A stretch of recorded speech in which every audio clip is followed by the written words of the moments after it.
جنازے کی نماز پڑھنے سے پہلے، پڑھانے سے پہلے یہ پوچھ لینا چاہیے کہ جس آدمی کا جنازہ میں پڑھانے جا رہا ہوں اس مرنے والے پر کسی کا کوئی حق تو نہیں ہے؟ کون پوچھتا ہے؟ آپ اپنے علاقے کے ملا اور مولویوں کو بتائیے کتنے لوگ ہیں جو پوچھتے ہیں؟ اس کے بنا جنازہ ہے ہی نہیں، لیکن بتائیے کتنے لوگ پوچھتے ہیں؟ کتنی بستیوں میں جاتا ہوں، جنازہ سامنے کھڑا، پڑھا دیا، اللہ اکبر، ہو گئی نماز، پڑھا دی گئی، اٹھایا جنازہ، چلا گیا۔ لیکن جنازہ پڑھانے والے کی ذمہ داری ہے کہ میت کا جنازہ پڑھانے سے پہلے اس کے رشتہ داروں کو سامنے لا کر، اس کے بیٹے، اس کی اولاد کو سامنے لا کر پوچھے کہ مرنے والے پر کسی کا کوئی حق تو نہیں ہے؟ اور جنازے میں صفیں لگ جائیں تو پوری پبلک سے پوچھا جائے کیا مرنے والے کا کسی کے اوپر کوئی قرض تو نہیں تھا؟ اگر ایک بھی آدمی کھڑا ہو کر یہ کہہ دے کہ مرنے والا میرا قرضدار تھا، مرنے سے پہلے اس نے قرضہ لیا تھا، قرضہ دیے بغیر مر گیا، تو پھر اس کے اوپر جنازہ نہیں پڑھا جائے گا۔ سن رہے ہیں آپ؟ پھر اس پر جنازہ نہیں پڑھا جائے گا۔ پھر اس کے گھر کا کوئی آدمی کھڑا ہو کر، اس کا بیٹا یا اس کا بھائی کھڑا ہو کر یہ کہے گا کہ اپنے باپ کا قرضہ میں ادا کروں گا۔ جب بیٹا یا گھر کا کوئی وارث یہ کہے کہ میں اس میت کا قرضہ میں ادا کر دوں گا، اتنا اتنا روپیہ تمہارا قرضہ میں دے دوں گا، جب اس بات کی گارنٹی جب کوئی لے گا تب اس کا جنازہ پڑھا جائے گا۔ آپ سمجھ رہے ہیں کتنا بڑا معاملہ ہے یہ بندوں کا معاملہ؟ ایک آدمی مر گیا، دنیا سے چلا گیا، اس کے ساتھ اس کی نیکیوں کا دروازہ بھی بند ہو گیا، لیکن اس کے باوجود میرے بھائیو اس کا جنازہ پڑھانے سے پہلے پوچھا جائے گا کیا اس کے اوپر کسی کا قرض تو نہیں تھا، کوئی معاملہ تو نہیں تھا؟ اور اگر نکل گیا تو اس کا جنازہ نہیں پڑھایا جائے گا جب تک کہ اس کے رشتہ دار یہ نہ کہیں کہ اس کا قرضہ یا اس کا معاملہ میں ادا کر دوں گا۔ میرے پیارے ساتھیو، ذرا تصور کیجیے، نبی اکرم صلی اللہ علیہ وسلم کا آخری وقت ہے، اس دنیا سے جانے والے ہیں، انتقال میں 2 یا 3 دن باقی رہ جاتے ہیں۔ آپ فرماتے ہیں لوگوں اگر میرا کسی کے اوپر کوئی قرض ہو تو وہ آج لے لے، قیامت کے دن میں نہیں دے سکتا۔ انتقال سے 2-3 دن پہلے لوگوں اگر میرے اوپر کسی کا قرض ہو تو وہ 2-3 وہ مجھ سے لے لے۔ ایک صحابی اٹھتے ہیں اور کہتے ہیں کہ اے اللہ کے نبی، میرے 3 درہم ہیں آپ کے پاس۔ اللہ کے نبی صلی اللہ علیہ وسلم نے ایک صحابی کو حکم دیا کہ 3 درہم اس کے ادا کر دیے جائیں۔ اس صحابی نے اسی وقت ان کے 3 درہم دے دیے۔ آپ نے فرمایا لوگوں جب میری روح قبض عنصری سے پرواز ہو جائے، جب میرا انتقال ہو جائے تو میری نماز جنازہ سے پہلے پوچھ لینا کسی کا کوئی قرض تو نہیں ہے، کسی کا کوئی قرض تو نہیں ہے۔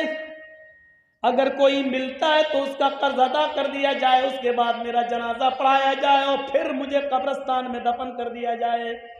مجھے غور کیجئے میرے بھائیو، یہ وہ ہستی کہہ رہی ہے جس کے لیے ہم مقام محمود کی دعا کرتے ہیں ہر نماز کے، ہر اذان کے بعد۔ اور اس کا حال یہ ہوا کہ اللہ کے نبی صلی اللہ علیہ وسلم کا جب انتقال ہوا تو پوچھا گیا کوئی قرض تو نہیں تھا؟ جواب کہیں سے نہیں ملا۔ سب سے پہلے ابو بکر صدیق نے آپ کی نماز جنازہ پڑھی، پھر عمر فاروق نے نماز جنازہ پڑھی، پھر عثمان غنی نے نماز جنازہ پڑھی، پھر حضرت علی نے پڑھی۔ مسئلہ یاد رکھنا، اللہ کے رسول کی نماز جنازہ جماعت کے ساتھ نہیں ہوئی، اللہ کے نبی کی نماز جنازہ کسی نے نہیں پڑھائی۔ حجرے میں تھے، ایک ایک کر کے لوگ آتے گئے، پڑھتے گئے۔ پہلے ابو بکر صدیق نے پڑھی، پھر عمر فاروق نے پڑھی، پھر عثمان غنی نے پڑھی، پھر حضرت علی نے پڑھی، پھر ایک ایک صحابہ بعد میں آتے گئے، پڑھتے گئے، ایک ایک کر کے پڑھتے جاتے، نکلتے جاتے۔ یہاں تک کہ بعد میں عورتوں نے بھی نماز جنازہ پڑھی اور سب سے لاسٹ میں بچوں نے نماز جنازہ پڑھی. اسی کو پڑھتے پڑھتے اور لوگ دیکھنے آتے تھے. اللہ کے نبی صلی اللہ علیہ وسلم کو تقریباً آج کے موجودہ ٹائم کے لحاظ سے 32 آورز انتقال کے بعد 32 گھنٹے تک آپ کو دفنایا نہیں جا سکا. 32 گھنٹے تک آپ کو دفنایا نہیں جا سکا. اور اس کے بعد جب آپ کو دفنا دیا گیا, مٹی آپ کی ہو جاتی ہے, تو حضرت ابوبکر صدیق جب تک خلیفہ رہے اعلان کرتے رہے, لوگوں اگر نبی اکرم صلی اللہ علیہ وسلم کا قرض کسی کے اوپر ہو تو وہ مجھ سے لے لے. لیکن ابوبکر صدیق 2 سال تک خلیفہ رہے, 2 سال تک برابر اعلان کیا لیکن کوئی نہیں آیا. پھر حضرت عمر فاروق کا زمانہ آیا. حضرت عمر فاروق کے پورے 10 سال تک اعلان ہوتا رہا, اگر نبی اکرم کا قرض کسی کے اوپر ہو, اگر کسی نے نبی کو قرض دیا ہو اور اس کا قرض باقی ہو تو وہ عمر سے آ کر لے لے. حضرت عمر فاروق کے 10 سال کی خلافت میں بھی کوئی قرضہ لینے نہیں آیا. حضرت عثمان غنی کا جب زمانہ آیا تو 12 سال تک اعلان کیا جاتا رہا, اگر نبی اکرم نے کسی سے قرض لیا ہے تو وہ آ کر مجھ سے قرض لے لے, میں نبی کا قرض دینے کے لیے تیار ہوں. لیکن 12 سال تک عثمان غنی کے زمانے میں بھی کوئی قرض لینے نہیں آیا. ذرا اندازہ لگائیے کہ قرضے کا معاملہ کتنا بھیانک ہوتا ہے. اللہ کے نبی صلی اللہ علیہ وسلم اپنے انتقال سے پہلے خود اعلان کر رہے ہیں, اگر کسی کا قرض میرے اوپر ہے تو لے لے. ایک اٹھتے ہیں اور کہتے ہیں کہ میرے 3 درہم آپ نے دلوا دیے, پھر کوئی نہیں ملا. ابو بکر صدیق نے 2 سال تک اعلان کیا لیکن کوئی نہیں ملا. عمر فاروق نے 10 سال تک اعلان کیا لیکن کوئی نہیں ملا. عثمان غنی بھی کہتے رہے کہ نبی کا قرض کسی کے اوپر ہو تو مجھ سے لے لے, لیکن 12 سال تک کسی نے کوئی قرض نہیں مانگا. غور کرو کہ قرض کا معاملہ کتنا بھیانک ہوتا ہے, کیونکہ قرض دار آدمی کی روح لٹکتی رہتی ہے زمین و آسمان کے بیچ میں. میرے پیارے ساتھیوں, جب تک اس کا قرضہ ادا نہ کر دیا جائے, میرے بھائیوں یہ معاملہ بڑا عجیب و غریب رہتا ہے. آئیے اس معاملے کو سمجھنے کی کوشش کیجئے. حقوق اللہ, اللہ معاف کر سکتا اپنا حق, لیکن بندے کا حق معاف نہیں کرے گا. اگر کسی نے کسی سے قرض لیا ہے تو پہلی فرصت میں قرض ادا کر دے, پہلی فرصت میں قرض ادا کر دے, کیونکہ نمازیں بیکار ہو جاتی ہیں, روزے بیکار ہو جاتے ہیں, حج بیکار ہو جاتا ہے. حج اسی لیے فرمایا کہ قرضہ لے کر حج جیسی عبادت بھی آپ کرنے نہیں جا سکتے. قرضہ لے کر قربانی آپ کر سکتے ہیں, لیکن ایک وعدہ کیجئے, قرضہ جس آدمی سے لے رہے ہیں اس سے وعدہ کیجئے کہ 1 مہینے میں آپ کا قرضہ دے دوں گا, آپ مجھے 12,000 15,000 روپے بطور قرض دے دیجئے تاکہ ہمیں خصی لے لیں اور قربانی کر دیں. قرضہ لے کر قربانی کی جا سکتی ہے, لیکن اگر آپ کو یہ اندیشہ ہو کہ ہم اس کا قرضہ ادا نہیں کر پائیں گے تو پھر قرضہ لے کر قربانی کرنا بھی آپ کے لیے جائز نہیں ہے. اگر آپ کو یقین ہے کہ قرضہ ہم دے سکتے ہیں تو 1 مہینہ 2 مہینے کی اجازت لے کر قرضہ لے سکتے ہیں, لیکن قرضہ لے کر حج کرنے نہیں جا سکتے, کیونکہ قرضدار پر حج ہے ہی نہیں. قرضدار پر حج نہیں, حج تو اس پر فرض ہے جو صاحب استطاعت ہو. من استطاع الیہ سبیلا, جو ان استطاع الیہ سبیلا, اگر تم وہاں تک جانے کی طاقت رکھتے ہو تو حج کرو, تو حج کرو. اگر وہاں تک جانے کی طاقت نہیں ہے, استطاعت نہیں ہے, تو آپ حج نہ کریں. کتنی بری عادت کہاں سے کہاں نکل گیا اور کہاں بہہ گیا, یہاں پہنچ گیا میں. تو میں کہہ یہ رہا تھا کہ ہم اپنے دوستوں کو کھلا سکتے ہیں, دشمنوں کو نہیں, لیکن اللہ رب العالمین کو دیکھیے, وہ اپنے دوست اور دشمن سب کو کھلاتا ہے, مومن اور کافر سب کو کھلاتا ہے. یہ ہے رب العالمین. اس کے بعد آئیے دوسری آیت پر, الرحمن الرحیم. کتنی بڑی نعمت ہے, وہ بڑا ہی رحم کرنے والا, انتہائی مہربان ہے. اللہ کتنا بڑا مہربان ہے یہ سمجھنے کے لیے بعد میں ہم آپ کو اس طرف بعد میں آئیں گے. پہلے یہ سوچئے, اللہ کہتا ہے کہ میرے پاس رحمت کے 100 درجے ہیں. اس بات کو ذرا غور سے سنیے گا, یہ سمجھ گئے تو پوری تقریر سمجھ جائیں گے. اللہ نے کہا میرے پاس رحمت کے 100 درجے. اللہ نے کہا مطلب اللہ کے نبی نے کہا, اللہ نے فرمایا, یعنی حدیث قدسی. اللہ کے نبی فرماتے ہیں کہ اللہ نے فرمایا میرے پاس رحمت کے 100 درجے ہیں. دنیا میں جو تم رحم و کرم, محبت و الفت دیکھ رہے ہو, یہ ایک درجہ میں نے دنیا میں اتارا ہے. رحمت کے 100 درجوں میں سے صرف ایک درجہ میں نے دنیا میں اتارا ہے. 99 درجے میں نے اپنے پاس رکھے ہیں. اب میں کسی سے پوچھوں رحمت کے کتنے درجے ہیں؟ 100. اور دنیا میں اللہ نے کتنا درجہ اتارا ہے؟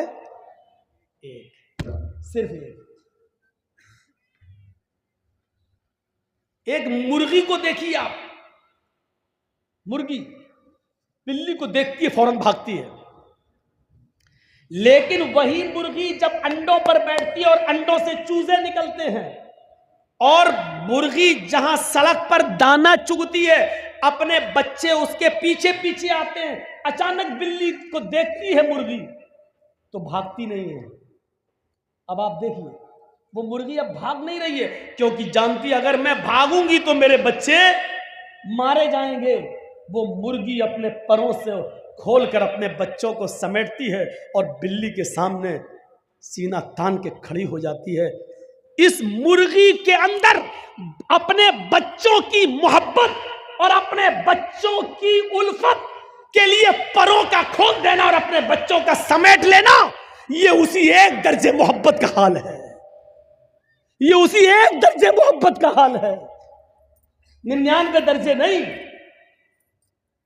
ایک کتیا جب اس کے بچے پیدا کرنے کا وقت آتا ہے تو آپ دیکھیے کتیا بھی ایسی جگہ تلاش کرتی ہے کہ ہم اپنے پیٹ سے اپنے بچوں کو جنم دے سکیں جہاں دوسرے کتے نہ پہنچ پائیں اور خطرناک جانور وہاں پہنچ کر ہمارے بچوں کو مار نہ ڈالیں.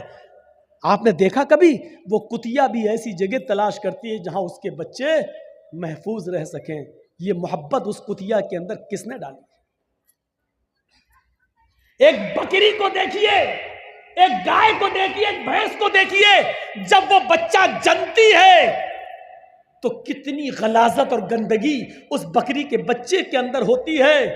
وہ بکری, وہ بھینس, وہ گائے جب بچہ پیدا کرتی ہے تو اپنی زبان کھول دیتی ہے اور اپنے بچے کے جسم پر لگی ہوئی گندگی کو اپنی زبان سے چاٹتی ہے اور اپنے بچے کو کھڑا کرنے کی کوشش کرتی ہے اور پھر اس بچے میں روح پھونک دیتی ہے. اور پھر آپ دیکھیے جب بھینس یا گائے کا مالک اس گائے کے دودھ کو دوہتا ہے تو گائے اور بھینس اپنے بچے کو پلانے کے لیے تھوڑا سا دودھ اوپر چڑھا لیتی ہے. تصور کرو, اور جب اس کے بچے کو چھوڑا جاتا ہے تو فوراً وہ گائے اور بھینس دودھ کو نیچے اتار کے اپنے بچوں کو پلاتی ہے. یہ محبت, یہ الفت اس گائے کے اندر, اس بھینس کے اندر, اس بکری کے اندر کس نے رکھی ہے؟ یہ اسی محبت, اسی رحمت کے ایک درجے کا حال, اسی رحمت کے ایک درجے کا حال ہے. اور سنیے, جس نے 99 درجے اپنے پاس رکھے ہو وہ کتنا مہربان ہوگا.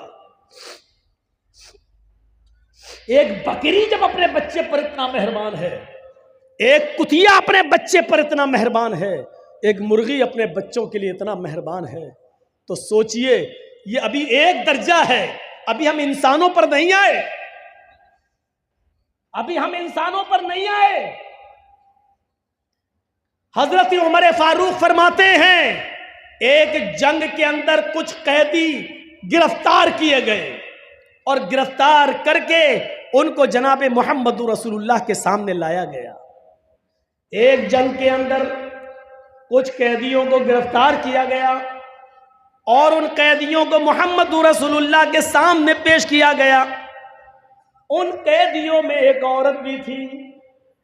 جو قیدی قید کر کے لائے گئے, جو مجرم قید کر کے لائے گئے, ان مجرمین کی لسٹ میں, ان قیدیوں کی لسٹ میں ایک عورت بھی تھی. اس کا بچہ کہیں شیرخوار بچہ, دودھ پیتا بچہ کہیں گم ہو گیا تھا, کہیں کھو گیا تھا, دودھ پیتا بچہ.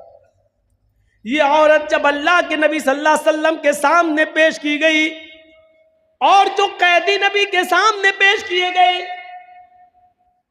اس عورت کو ہوش نہیں ہے کہ ہم کو نبی کے سامنے پیش کیا گیا ہے، کیا سزا ملے گی۔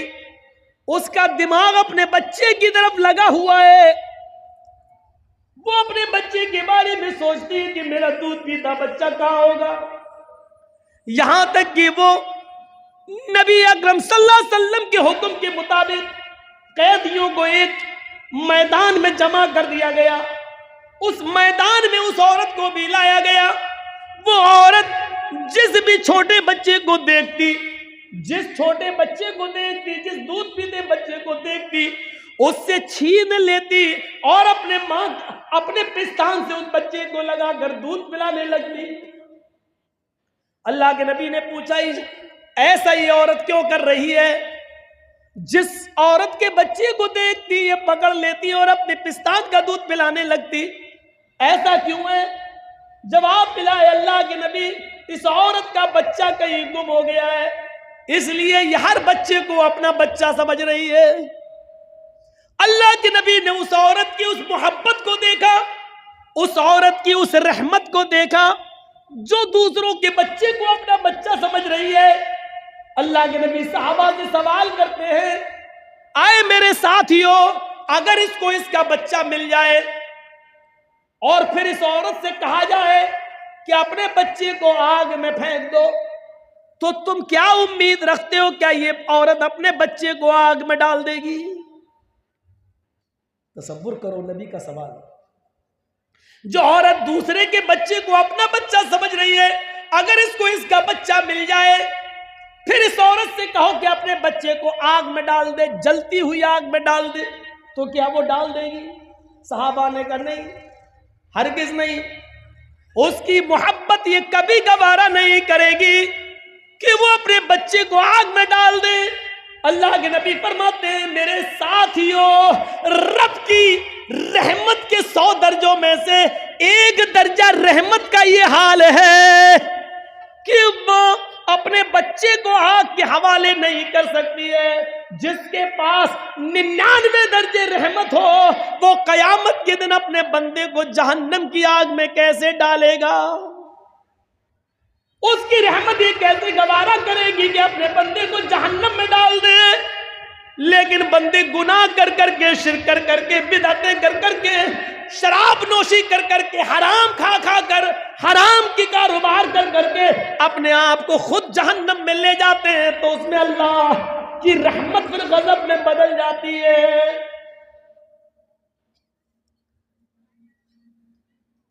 ورنہ رب کی رحمت یہ گوارا نہیں کرے گی۔ جس کے پاس 100 درجے رحمت ہو، وہ کیسے گوارا کرے گا کہ میرا بندہ جہنم میں؟ آپ ایک مثال کو سمجھنے کی کوشش کریں۔ آپ کی بیٹی ہے، شادی ہوئی، آپ نے بہت سے برتن اس کو جہیز میں دیے، کانچ کے 2 برتن، کانچ کے 2 گلاس، شیشے کے 2 گلاس آپ نے اس کو دیے، بہت سے برتن دیے، لیکن 2 گلاس رکھے ہوئے تھے الماری میں، اور کانچ کے دونوں گلاس جس کو آپ کی بیٹی سسرال میں جانے کے بعد روزانہ صاف کر کر کے رکھتی تھی، اچانک دونوں گلاس گرتے ہیں نیچے۔ ایک گلاس تو ٹوٹ کر ٹکڑے ٹکڑے ہو جاتا ہے اور دوسرا گلاس بچ جاتا ہے، اتفاق ہے، دوسرا گلاس بچ جاتا ہے۔ اب آپ سے میں پوچھتا ہوں، آپ کی بیٹی کس گلاس کی حفاظت کرے گی، جو بچ گیا اس کی یا جو ٹوٹ گیا اس کی؟ کوئی بھی عقل مند انسان ہوگا، اس کو اگر کھڑا کر کے پوچھا جائے تو وہ یہی کہے گا، ارے جو ٹوٹ گیا اس کی کیا حفاظت کرے گی، وہ تو چکنا چور ہو گیا ہے، اس کی حفاظت کرے گی جو بچ گیا ہے۔ تو جو گلاس بچ گیا اس کو اٹھائے گی، اس کو پوچھے گی اور پھر رکھ دے گی، اور جو ٹوٹ گیا، چکنا چور ہو گیا، وہ جانتی ہے کہ یہ جڑ نہیں سکتا، اب اس کو گھر میں بھی رکھنا گوارا نہیں کرے گی،